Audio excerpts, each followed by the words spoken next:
Bobby Rempe from Cleveland, Ohio, and you're listening to BBQ Central. Yay! Let's go! We'll do it live. Okay. Well, do it live! I'll write it and we'll do it live! So to get that perfect barbecue, you use wood. Are you sure it's safe? Whatever. We put the lighter fluid on, strike the match, and... Oh! Should we call the fire department? That might be a good idea.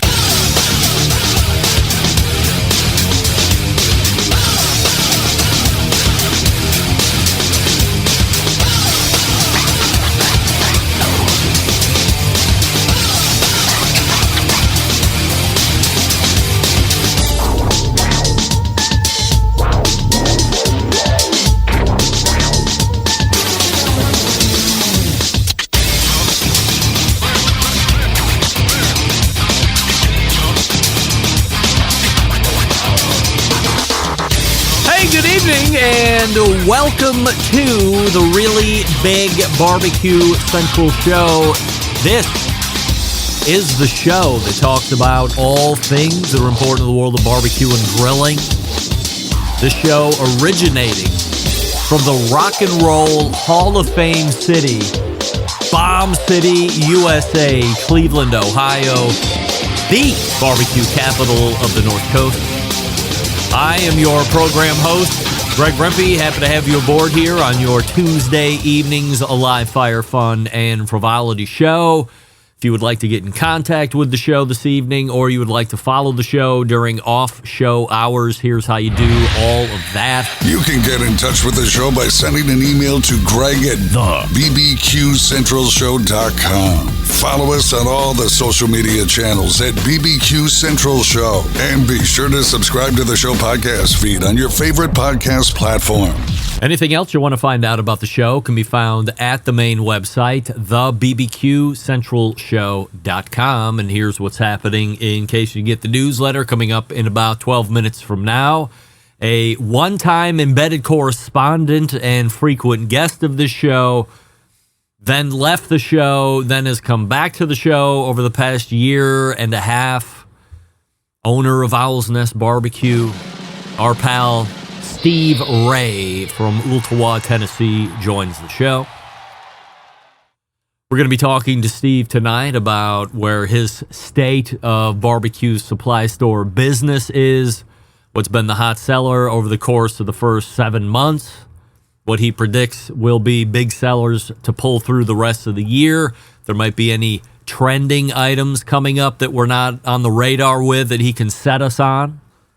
We'll also talk about his passion in covering the competitive food world as of late. As I said last week, breathlessly covering the competitive eating network. He's become recent best buddies with one Pat Bertoletti. And you said, who? And I said, Pat Bertoletti. And we were none the wiser. That was Andy Husbands, by the way, laughing like that. Go back and listen to his last appearance. He laughs like this. That's not nervous. So Steve Ray coming up shortly, and then after him, he was in the first interview segment last week because we ran into some technical issues that ate up some time. I didn't get to ask all of my questions on the new product that we were talking about. That, of course, being the Fireboard Pulse. Ted Conrad has graciously decided to join us once more. So there were a bunch of other questions that I wanted to ask, and we wanted to do a little compare-contrast to the two big-named items. One's big name and still yet to be released, the other meter. And we can also talk about the Pulse and how they all compare-contrast at the end, but there were some other items that people wanted to have answered, or other questions people wanted to have answered. So Ted Conrad coming in once again. And then we'll move to the second hour. Fourth Tuesday of a month in the second hour can bring only the visits from our pals, the embedded correspondents. Doug Scheiding from Texas and John Solberg from Michigan. And we may see a Rusty Monson sighting from the great city of Utah. And Matt Osmond from Tennessee. That's your second hour. A laundry list of 100% assured questions. We have some other topics to dive into as well, so stay tuned for that. Don't forget, you can follow me socially on Instagram, Twitter, TikTok, Snapchats, and the LinkedIns. all with the handle at BBQ Central Show. We say good evening to those of you watching tonight through one of our video streaming platforms. You can go to facebook.com/BBQ Central Show or twitter.com/BBQ Central Show, or you can watch on YouTube, which is youtube.com/@BBQ Central Show, where we have a new YouTube poll question of the week, and we're asking everybody this and voting fast and furious, I have to say. Joe Martinez is really Martin Martinez, and currently and shockingly, 71% of you are saying yes. Joe Martinez is really Martin Martinez. We'll see how those poll results go for the rest of the show, including all guests. Results of last week's poll, the griddle market will remain a hot one for consumers through the balance of 2024. 73% of you agreed with that, saying it would remain a hot portion of the live fire industry, at least through the close of the year. But a lot of folks last week thought that this might just be a brand new segment that is not going to lose steam anytime in the near future, at least. So we'll start here tonight. Last week, for about 35 minutes, I was having a pretty good interview with one Joe Martinez as we recapped his 2-year food truck career. You might recall that he recently closed for good, and we really dove into a number of topics that led to his closing. But we also talked quite a bit about things he could have done differently in order to extend his longevity or to have allowed him to remain open, operate the way he wanted to.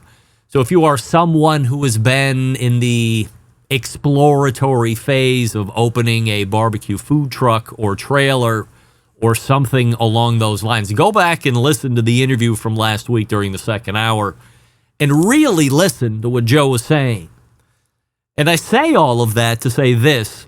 It was a really good interview for those first 35 minutes, and I had no idea that he was going to throw a grenade in at the end when we started talking about his plans to throw or to sell those big barbecue pits. One, he said he did have sold to a guy in Washington. I don't know if that was D.C. or state. I think state. No big deal. And then the bomb, quote, my brother Martin is going to buy the other one. He's opening his own food truck, and he's only weeks away from being in business. Gang, for the life of me, I have been trying to figure out why this is a good idea for our man Martin, who we have never met on this show. Your emails over the course of the week have been many. You are as shocked as I was as it was happening, but we're all wondering the same thing.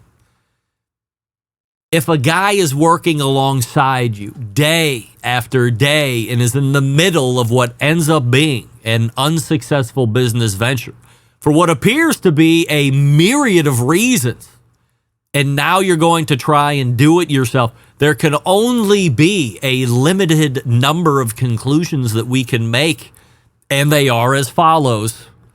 The first two are not good. Number one, Martin sees what happened, doesn't care, and thinks he can do better while operating in the same exact city where the first business failed for the reasons Joe laid out last week.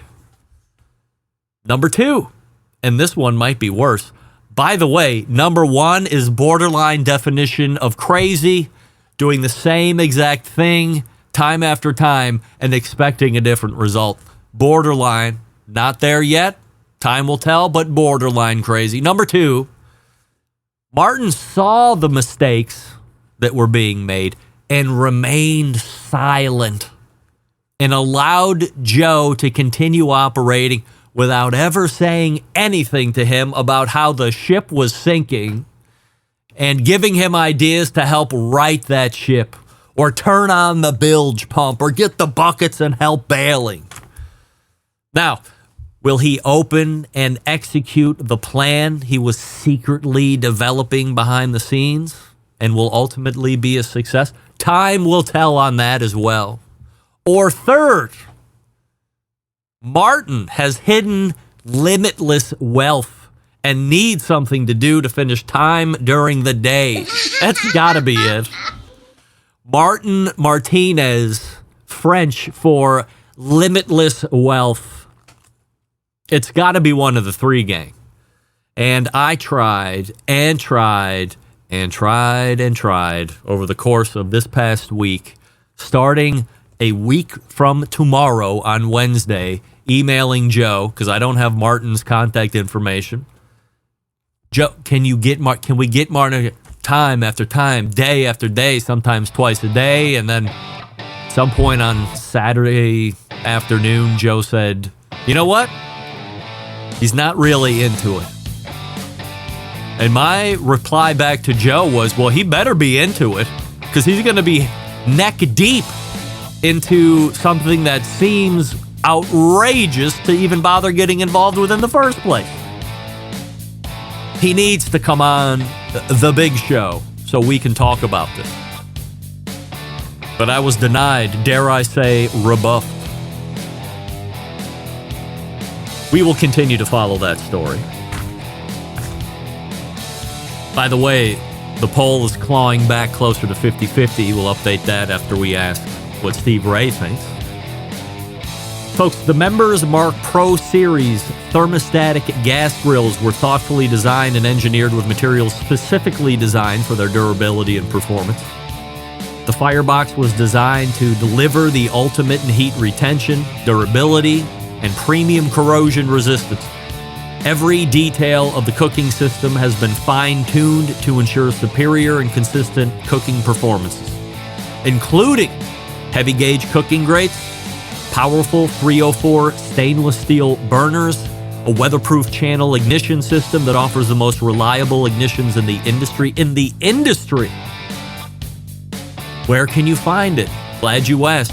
Members Mark Pro Series grills with the thermostatic control, patented by the way, now available at your local Sam's Club store. So go ahead and visit, get a day pass. I think they give those out still, maybe. Or steal your neighbor's pass, whatever. And then check them out in person. So I used oven mode 2 days ago when I cooked a couple of brand new pork tenderloins. Put oven mode on to 225, let them come up real slow like in a reverse sear. And then once they got to 125, 130 degrees, pulled them off. Went from oven mode to grill mode. Everything on high. Didn't use side burner this time. Just wanted the high heat sear in the normal grilling chamber. Perfection. So easy to use. Literally set it and forget it. Great stainless. Looks great on the back porch. You got to check it out. At your local Sam's Club store, Members Mark Pro Series grills. We're back with Steve Ray right after this. Stick around. We'll be right back. You're listening to the BBQ Central Show.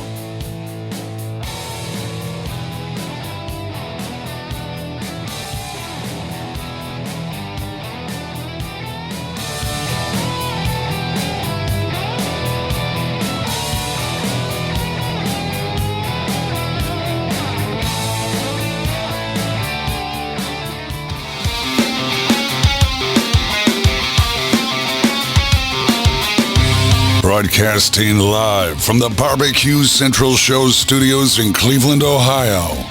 You're listening to the BBQ Central Show. Once again, here's your host, Greg Rempe. Welcome back to this portion of the show being brought to you by cookinpellets.com, your number one source for quality wood pellets for all your pellet-driven cookers.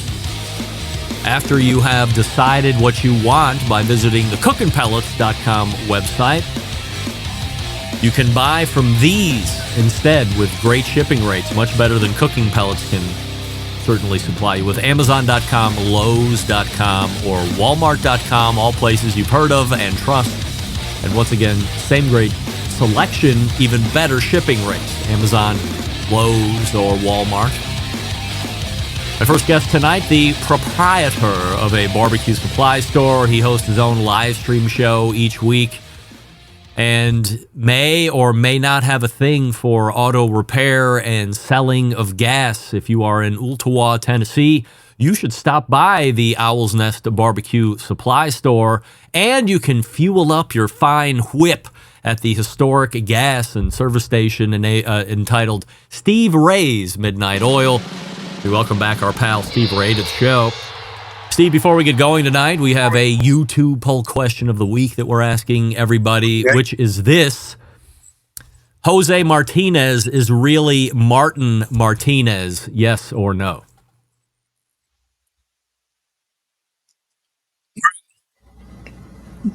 That is the most interesting question anybody has ever asked me. That's one of the most intelligent questions anybody has ever asked me. I thought the same thing. Yes. I think, since I have never seen them together, I think Martin and Joe are the same person. Yeah. 63% Much like 63% of the YouTube voting public agreeing with you, David Steve. Copperfield's two people. That's right. Yep. We'll You see. never saw them together. No, never. So we'll see how the stats track for the rest of the show here tonight. But 63% agreeing with Steve that Joe and Martin just might be the same person.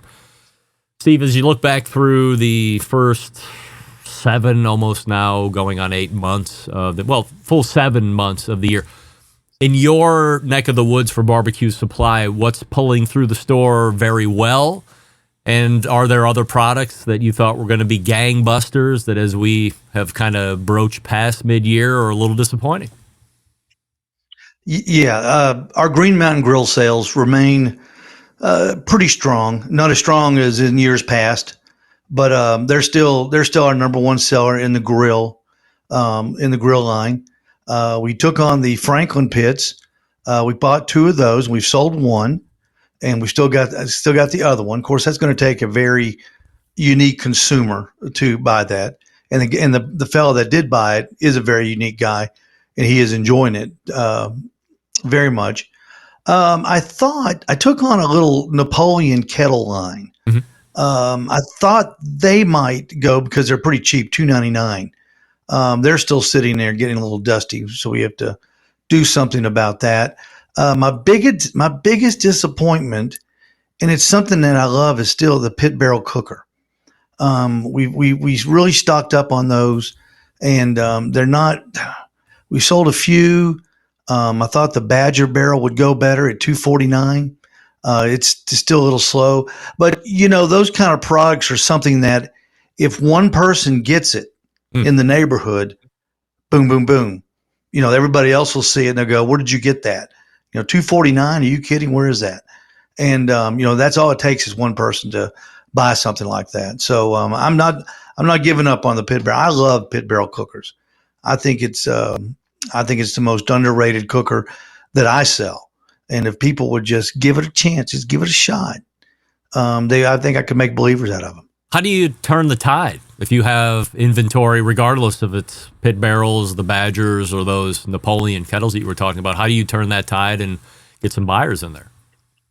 Pricing, I've got the pit barrel cooker on sale, $339, and I've bundled it with a bunch of accessories, and I've had some lookers, which is more than I've had.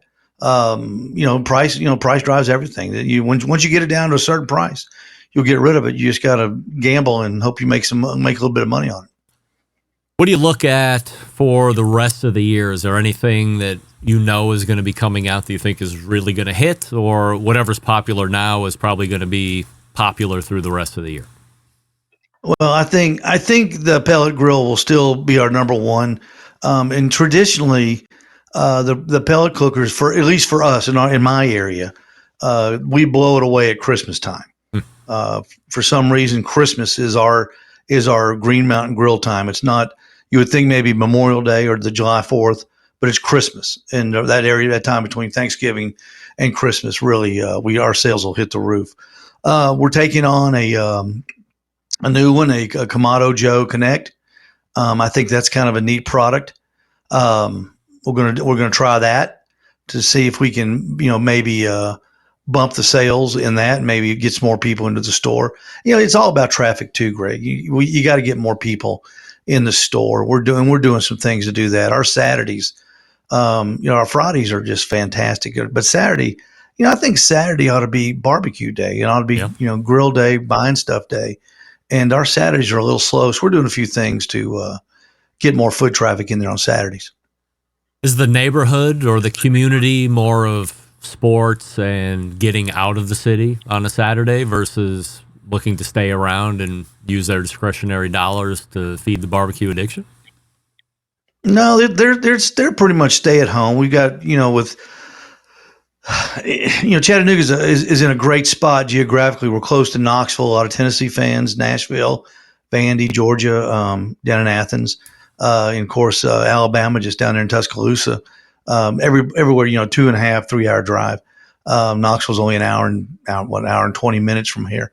But the people that do stay home, they do cook out, and they do sofa-gating is big in this town. Not so much tailgating, but staying at home, watching the game, and we really do well during the football season. We always kick off with a chicken wing promotion where we sell chicken wings, and that always goes good, and that kind of kicks everything off. So here's the speculatory question that I have to ask you. If you are blowing it out of the water Christmas time with Green Mountain grills, which are always going to be more expensive than a pit barrel or the Napoleon kettle or especially the Badger barrel, why are people willing to spend $1,000-ish on a pellet cooker and not $299 on a pit barrel cooker? Because, Greg, the person that buys the grill at Christmas is the mother or the grandmother. She doesn't know the difference between a cooker and a dishwasher. She just knows that her son wants a cooker. And they will come in and they'll just trust me. And they'll say, which is the best one? Or which is the most expensive one? That's the one I want to get him. It's this one right here. Put it in the box or wrap it up the box or hold it till Saturday when my husband comes back and we'll come pick it up. That's the bottom line. They're not looking for a cooker. They're looking for a gift that happens to be a cooker. And that's that's where we step in and try to help them. There isn't an aversion to charcoal. A little out of some people, younger people, there is definitely. And there's younger people. It's an aversion. Can you define to cooking? Younger people?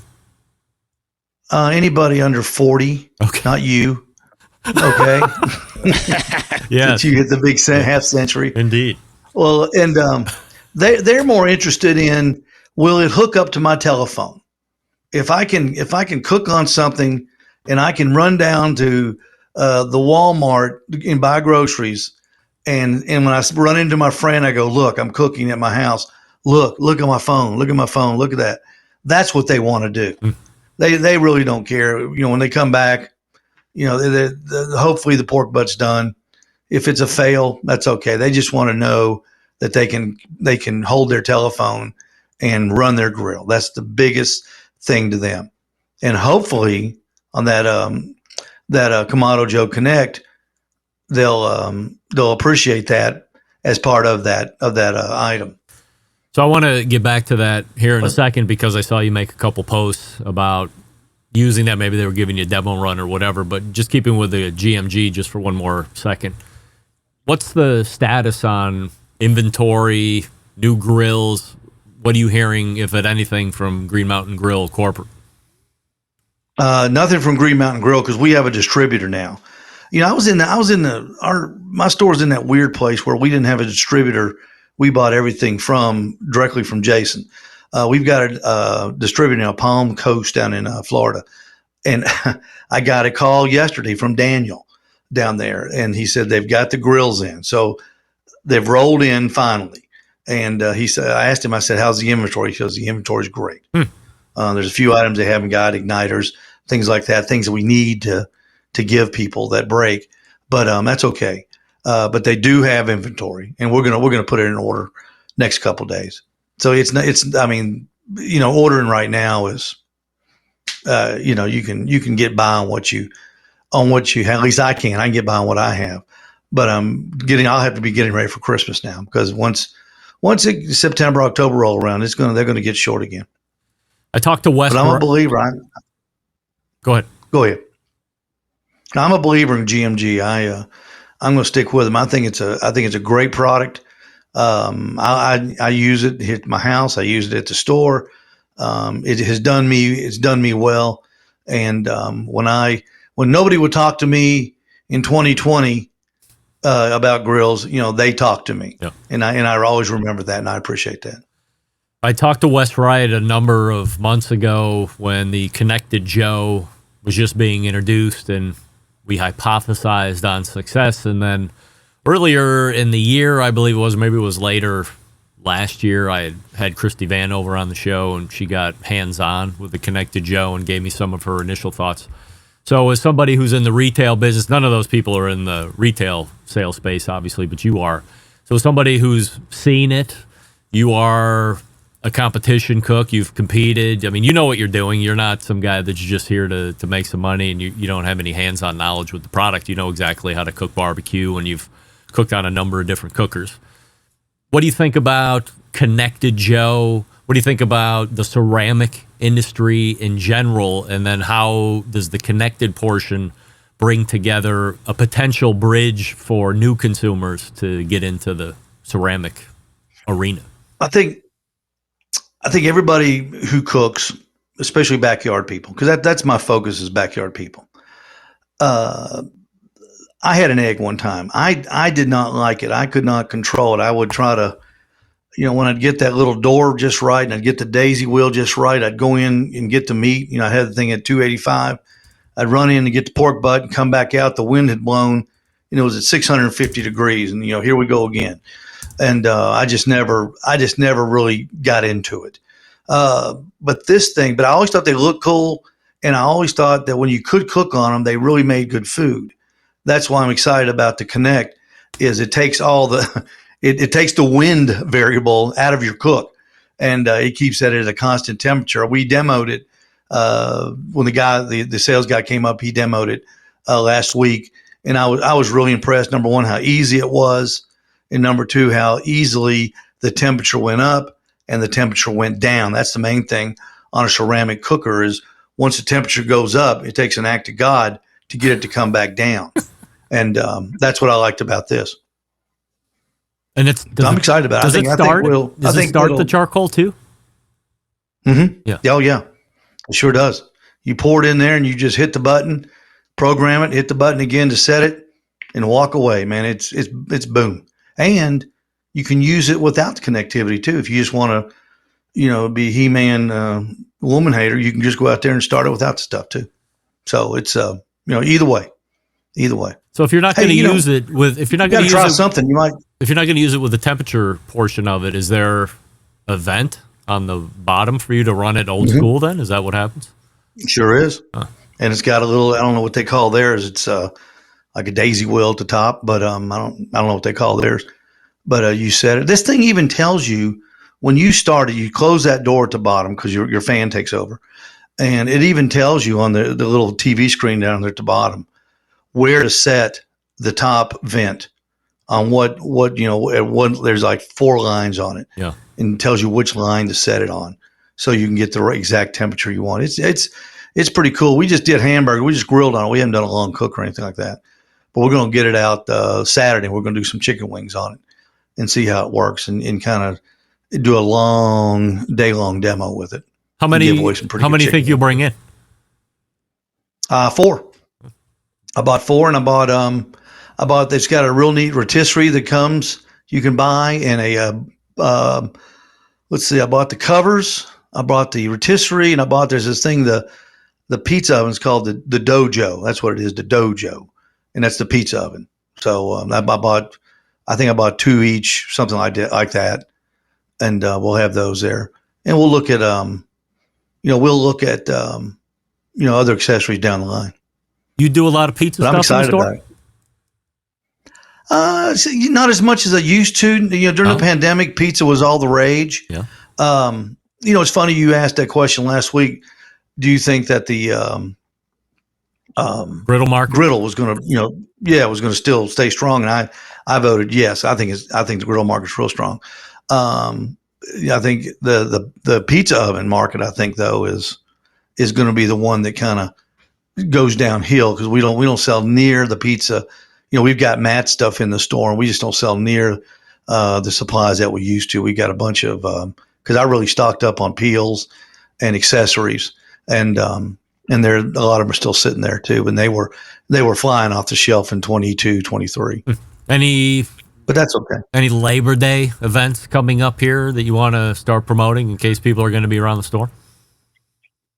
We'll do something. I haven't really planned that far ahead, but we'll do something. Who knows? We may get somebody to come out there and sing and have like a little tailgate party. Of course, Tennessee plays on the 31st, so that'll be kind of our big day.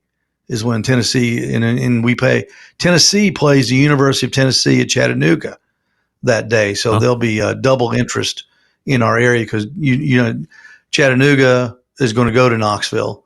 So that'll be a big football day here. You have a show this week? Did I? Yeah, I did. Yeah. Last night. Who was on last night? Yeah. Well, Pat was supposed to be on, but he no-showed me. And no call, no okay. Show. These guys. By the way, I don't know if anybody knows. He's a young guy. He's under 40. He's under 40. Steve is talking about Pat Bertoletti, hot dog eating champion from the Brooklyn contest. Right, of the world. Right. The Nathan's hot dog eating champion of the world. Of the world, yes. He lives in Chicago. And he's an hour behind us. And I don't think he understands how time works because he's under 40. He only works in 10-minute increments. Yeah. They just don't understand that that the time actually changes when you go to different regions of the country. So I wanted to get him on because he's going to do there's a big Wendy's chicken nugget contest in New York this Friday coming up, and then he's going to do that. So hopefully we'll get him on next Monday and do a recap of that because he holds one of the records of boneless chicken wings. I can't remember. I've got it somewhere, but it's he's a world record holder in one of those chicken eating contests. All right, so he's a nice kid. He's a nice kid. We'll tune in to the show next Monday, and hopefully Pat's back and has a additional championship that he can talk to you about. In the meantime, this is Steve Ray from Owl's Nest Barbecue Supply. The website is owlsnestbbq.com. Steve, always appreciate the time and continued success. My pleasure. Thanks, Greg. That's Steve Ray right there, our pal. So if you're going to be around Ooltewah and you're driving, you have some car issues or you would like some gas, go to Steve Ray's Midnight Oil. And then on the same property, you got the supply store as well for your barbecue items that you want or need or both. And as he said, Green Mountain Grills are ruling the day out there right now. So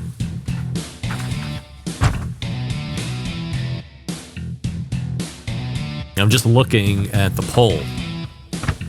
Ted Conrad's ready to go. We'll get to him here in just 1 second. Before we get to him, I'm asking you this. Aside from, is Joe Martinez really Martin Martinez? I'm asking you if you're tired of settling for mediocre grilling experiences, and the answer is yes. It's time to step your game up. Bring the ultimate flavor and cooker to the backyard barbecues. Pits and Spits charcoal grills offering the highest quality live fire cooking experience you can get in the market today. Using either wood or charcoal, their solid fuel grills produce those classic flavors you're looking for when you have the time to fire up the grill and cook for family and friends. With a large adjustable fuel tray, you can raise and lower the fire to control and fine-tune the heat. Their take on the very popular Santa Maria style grill. Check them out online, pitsandspits.com/BBQ Central. That's pitsandspits.com/BBQ Central. You can also use promo code Charcoal Central for $150 off any charcoal grill that they sell. That's promo code Charcoal Central for $150 off any charcoal grill. Visit pitsandspits.com/BBQ Central. And remember, when you are spelling out Pits and Spits, it's the double T on the pits and the spits. We're back with Ted Conrad of Fireboard right after this. Stick around. Be right back. You're listening to the Barbecue Central Show.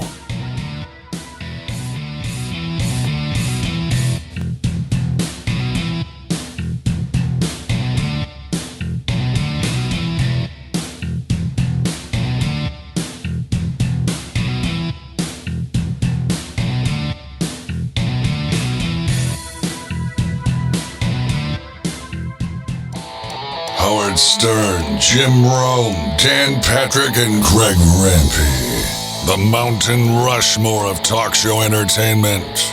Now, let's get back to the Barbecue Central Show. We thank Steve Ray for joining us last segment. OwlsNestBarbecue.com, his website. This portion of the show, coincidentally enough, being brought to you by Fireboard 2, Fireboard 2 Drive, Fireboard Pro, Fireboard Spark, Fireboard Beacon, and the new Fireboard Pulse. You can connect up to 6 different temperatures. You can monitor up to 6 different temperatures simultaneously. You can connect via Wi-Fi for cloud-based monitoring or Bluetooth. Smart speaker accessible as well. You find out more by visiting fireboard.com, or you call with questions 816-945-2232.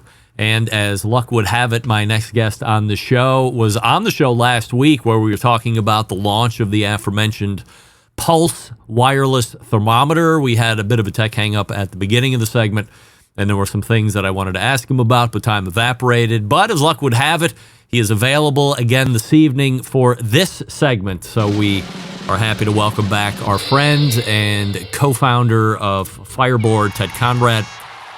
Ted, great to have you back again this evening. As luck would have it, aside from your availability, we have a completely new YouTube poll question of the week that we're asking everybody, which is this: is Joe Martinez really Martin Martinez? Yes or no? I'm going to say yes. Yes. Well, 58% of the YouTube voting public in agreement with you, the previous guest, Steve Ray, saying that Joe Martinez is indeed actually Martin Martinez. However, Joe Martinez is weighing in on Facebook saying that the answer to the YouTube poll question of the week is actually no. But what does Joe Martinez know? Obviously not much. Martin Martinez, Joe Martinez, since they have never been seen together, we have no proof that they are actually individual folks. So there were some folks last week that had additional questions, and I had some additional questions that I wanted to follow up on as well. So if you don't mind, we could just kind of dive in here. One of the things that I got a lot of questions on through the course of this past week was number of sensors. You're seeing some products on the market that currently have 6 internal sensors. So when you insert it into the meat, it finds the true core temperature, whatever they're calling it these days. Some have 4. How many does the Fireboard have as far as going into the meat probe? Yeah. Hey, Greg. Well, first of all, thanks for having us back. It's always fun to be on here. So we technically have 3 internal sensors. So 3 sensors in that section of the probe that would go into the meat.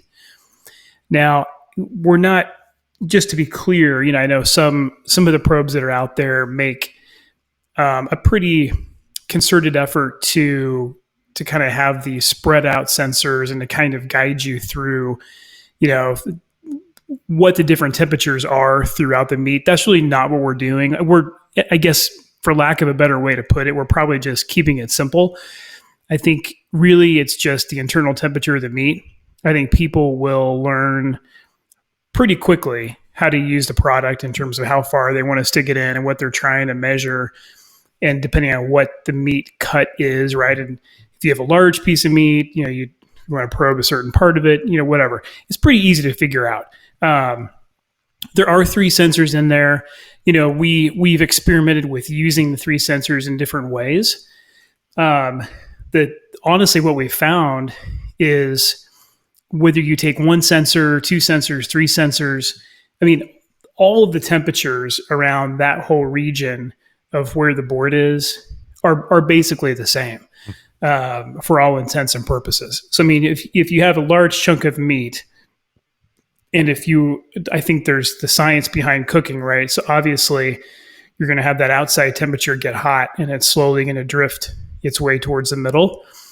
But in terms of the smaller section of where are actually, the printed circuit board part that's embedded in that probe, most of that region is more or less the same temperature. So we're kind of keeping it simple. So there's 3 sensors there. There's a 4th one, which is we call it an ambient, but it's essentially that section of our probe that's kind of like on that outside region where it's not inside the meat. So it's supposed to just give somebody a little bit of an indication of what that ambient temperature is. It's not perfect. If you have a cold piece of meat, that's going to influence the temperature around it, but at least gives you an idea of kind of what the temperature is close to the piece of meat. That was a follow-up question that I was going to have a little later in the interview was, I think ThermoWorks has gone out of their way. So they're kind of launching around the same time frame that you guys are launching.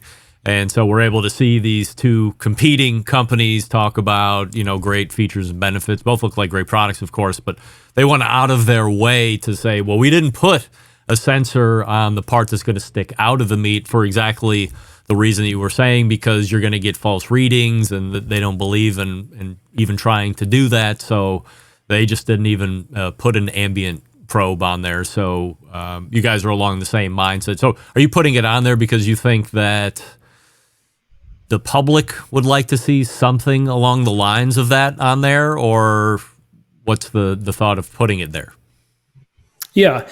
And Greg, this is, if you don't mind, I just might throw this in here real fast. Please. I mean, I respect ThermoWorks a lot. I mean, they're a great company.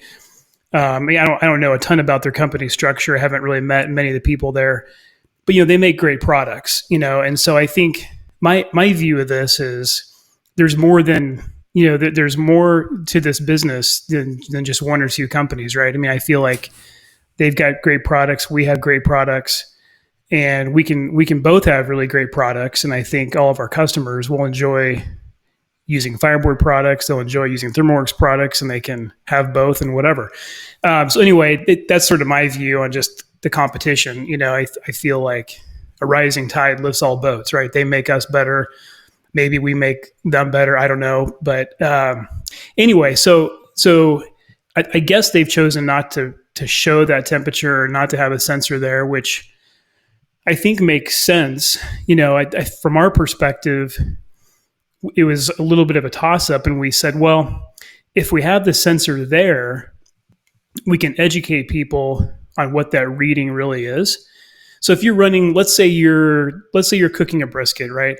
And you've got a relatively large chunk of meat, and you're gonna, the meat comes out of the refrigerator, it's probably 40 degrees, whatever. You put our sensor, you put the pulse in there, there's going to be a section of that probe that's exposed and sticking out of the meat. That's where the antenna is. That's how the signal gets out, right? And there's also a little sensor there. Well, you're in between 1 inch and 2 inches, maybe 2.5 inches away from that cold chunk of meat. And if you're cooking at 250, you're not going to be reading 250 next to the piece of meat, but you might be reading 220 or 230. So I think our view was, once you kind of start using the product, you kind of get a feel for, okay, well, it's probably 20 degrees low or 30 degrees low.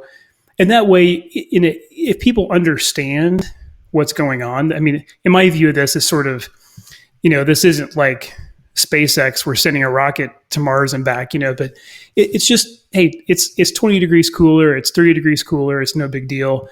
People know what that is, they understand it, and they just take that into account. Maybe the more important part on this end of the wireless thermometer product is this. What kind of extreme, consistent temperature can it face before it melts down? Well, that's probably the $1 million question, or I guess maybe there's, I think the big questions have been like the range. And then the other big question is, what is the upper extreme temperature? Yeah. And so what we are publishing as our official specification is a high of 662 Fahrenheit. So let's not get, so I don't want to be too specific. Yeah. 662. Well, this is science, right? We're a tech company. Yep. We're all a bunch of geeks. So, so 662 is our upper temperature limit on that region that's exposed outside the meat. Now, there's a little bit of not a trick, but this is sort of just based on our testing and our understanding of kind of how the thermal mass and how temperatures change. We have a large piece of ceramic, like it's a little round disc, I guess you could call it. Maybe a donut is a better word. And that ceramic has a lot of thermal mass. And so you expose that to high temperature, it's not going to immediately get hot, right? So it's going to take some period of time. So what we're telling people is we have a searing maximum temperature of 806 degrees Fahrenheit for 3.5 minutes. And, to be honest, Greg, you probably could get away with a little bit more than that, but that's our official spec is we're going to specify what we call a searing temperature. So a searing max. So we get that question all the time, right? Hey, if I'm searing a steak, what is the high temperature this can go up to? And the simple answer is, hey, you can go higher than our published high temperature, but you can't stay at that high temperature for a long period of time. So it's a little complicated, but hopefully it's not too complicated to put out there for people to kind of get their arms around. When we look at, so you were talking about the rising tide lifting all ships. I don't want to put you in a spot where it gets weird, but if you look at, so let's say I don't even know if people realize how many wireless thermometer options that are actually out there. I mean, there is quite a number of them, but in my estimation, we're looking at what is going to be tantamount to 3. You got the meter that's been around forever. You're going to have the ThermalWorks. We now have Fireboard, and then you have the combustioning. So I guess that's 4 in total that really appear to be up here. And then you have a lot of other stuff that is having tremendous amount of connection issues, this and that. If you look at the other 3 and then you're comparing where the Fireboard is there a lot more similarities to the other stuff, or are there more significant differences to the in the Fireboard product that you're going to find with the other 3? Well, the biggest differentiator is the fact that we're dual band. So we've stuffed not one radio into this really, really crazy small thing, but we've stuffed 2 radios.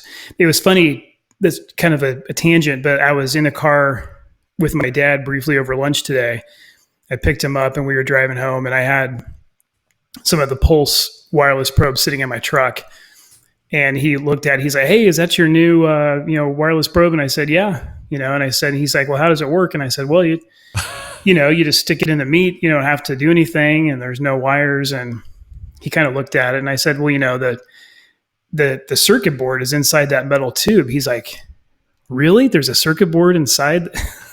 My dad's an intelligent guy. He would practice law, and then he was a ham radio guy. So I kind of get my nerdiness, tech stuff maybe from all those days in the basement with the ham radio stuff. Yeah. But so he was really amazed that you're able to cram a little circuit board, and it really is amazing, but we've managed to cram 2 radios on that, so you've got the circuits to drive the radios, you've got the components that connect to the antenna, then you have the antennas themselves. So it's all stuffed in there. And I think the fact that we have both, we have the low frequency, which gives you the nice range. And then we have the Bluetooth, which gives you the backwards compatibility with all the Fireboard products. And it gives you the kind of flexibility and I guess easy connectivity, if you will, with your cell phone, that you can just pull out your cell phone, the Fireboard app, and you can connect right to these devices. So you kind of have the best of both worlds. And I think that's kind of what sets us apart. For the folks that are tuning in tonight, didn't hear it last week, can you give us a refresh on rollout and price points? Yep. So Fireboard Pulse, the probe itself comes with a charger. The charger is itself rechargeable. So it's kind of a funny scenario where we had to develop a wireless probe. We had to develop a charger for the wireless probe, which was a little, probably more complicated than I thought. But it's a great little accessory product, if you call it that. So the charger comes with the probe, or I guess I should say the probe comes with the charger, and that's $149. And we are planning on shipping at the end of August. Literally, production is ramping up. A lot of stuff going on, a flurry of activity as with any new product. And we're going to phase out that launch. So we're not going to have this sort of, buy it now, add to your cart right away. But we're going to be inviting, and we already have invited quite a few Fireboard existing customers. And we're sending those out as emails with like a invitation code. So you can check out, you can pre-order. And I think that was a way of just making sure that we can plan for the demand. We can make sure that we can meet our, supply. Because, we build these things in Kansas City, so that's always a fun part of our story at Fireboard is, we're doing the printed circuit board assembly right here in Kansas City. And this, being a small circuit board, is not easy to do. So we want to make sure, we can meet the demand. Is this something that pairs with an Alexa? Or if your Fireboard is already paired with it, since the Pulse can talk to the Fireboard, all you got to do is ask Alexa what's the pulse temperature or something like that? Yep. Well, any of the Fireboard products work with Alexa because Alexa essentially talks to our Fireboard cloud, and the Fireboard cloud is then able to communicate with Alexa. Mm-hmm. So yeah, all that stuff works the same way as any other Fireboard would work. Last week, you also mentioned that in short order there would be, were you calling it a gateway or a router modem, whatever, that was going to also be introduced in fairly short order? We're calling it a bridge. So it literally is just that. It's a bridge from what we call our S1G technology.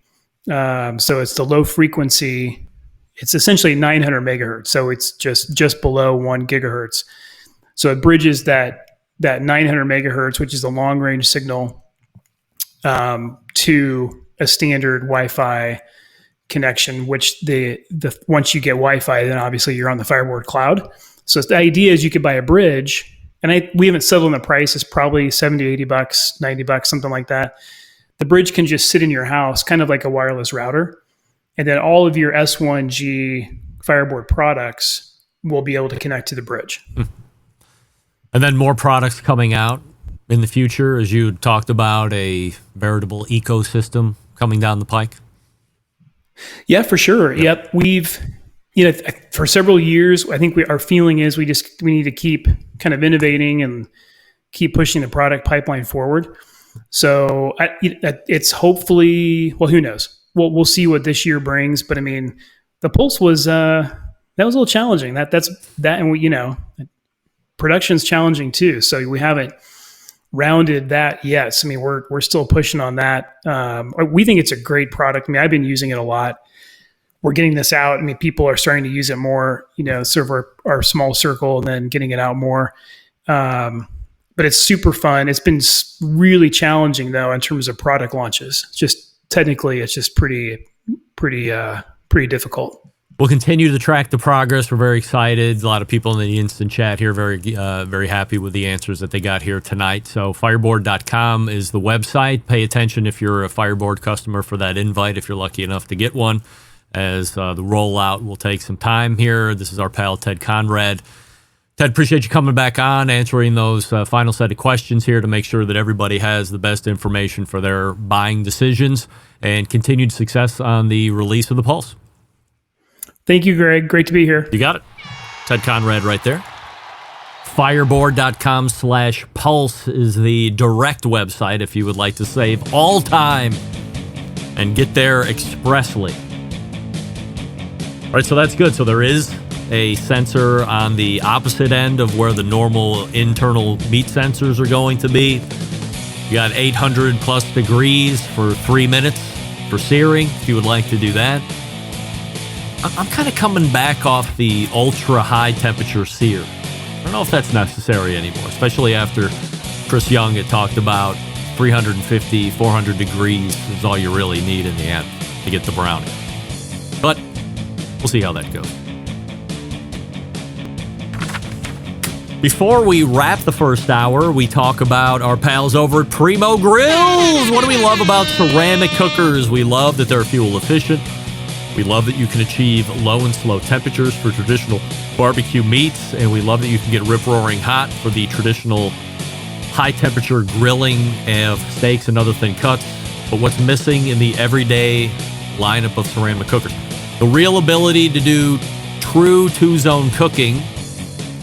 Two-zone cooking is very important to both professionals and backyard cooks alike. The best way to manage a fire, cook with confidence. And you can get that with the oval design that Primo Grills gives you. Only sold through dealers. Find one near you by visiting the website and then clicking on the dealer locator, primogrill.com. That's primogrill.com. And then this past weekend, there was a surprise 50-year birthday party for me. I didn't really know what was going on. Over the course of the week, it was, we're going to have to cook 8 racks of ribs on Saturday. Well, I can throw a handful on the Traeger, but just the Primo or just the Traeger isn't going to work. So fired up the Traeger, yes, but then fired up the Primo in addition. 4 racks on the Traeger, 4 racks on the Primo. What did I use on the Primo? The Fireboard 2 Drive. Worked like a charm. Put it at 275. I really had that thing dialed in now. I'm so happy. Don't bother getting just a automatic pit temperature control device anymore for the Primo. Get a Fireboard 2 Drive. I'll teach you all about it. You're going to knock it out of the park. It's so good. It's the best. Primogrill.com. That's primogrill.com. By the way, people over the moon. So I had half the racks of ribs in the Traeger, half the racks in the Primo. And the Primo went 4 ribs to 1. People fighting over the remaining Primo ribs. A flavor very unique, so good. I mean, I knocked it out of the park. What can I say? I'm a great rib cook. Let's wrap the first hour. What do you say? Stick around. We'll be right back.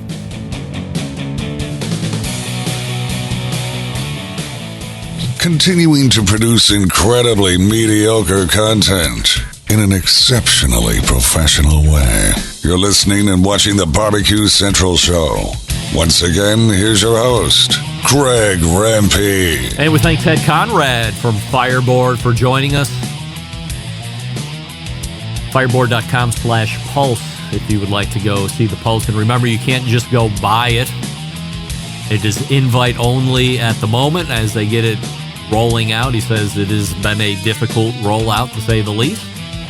To make sure they're controlling that to give the best customer experience possible, they're going to do a rollout that they can manage. So look for an invite. Check your spam filters every day if you're a longtime Fireboard customer, and they'll make sure that they shoot you over an invite if you meet that criteria. I haven't gotten mine yet. What? I'm still waiting.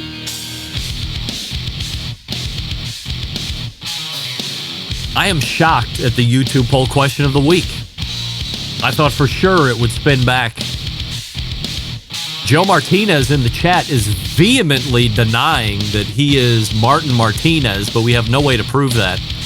Guy, the cooking Sam, is going in saying, if you say hello Joe, as in hello Alexa, because he was asking if Alexa pairs with the wireless, with the Pulse. If you say hello Joe, will it pair to Martin? Well played, guy. Well played. All right, we are pointing to the second hour. We will get you a update on that aforementioned YouTube poll question of the week. We'll get you a Famous Dave's All-Star Barbecue Series update. Diane Mee's cooking partner Lance has not gotten his invite yet to the Pulse. Be on the lookout, Diane. I can't guarantee it, but if he's a great customer, if he has spend Like at the Rolex deal, you got to have spend to get a Rolex, right? You can't just walk in and buy a watch if you can believe. It's like the Fireboard. If you got spend, maybe you get that invite. We'll see. All right, stick around. We'll be right back.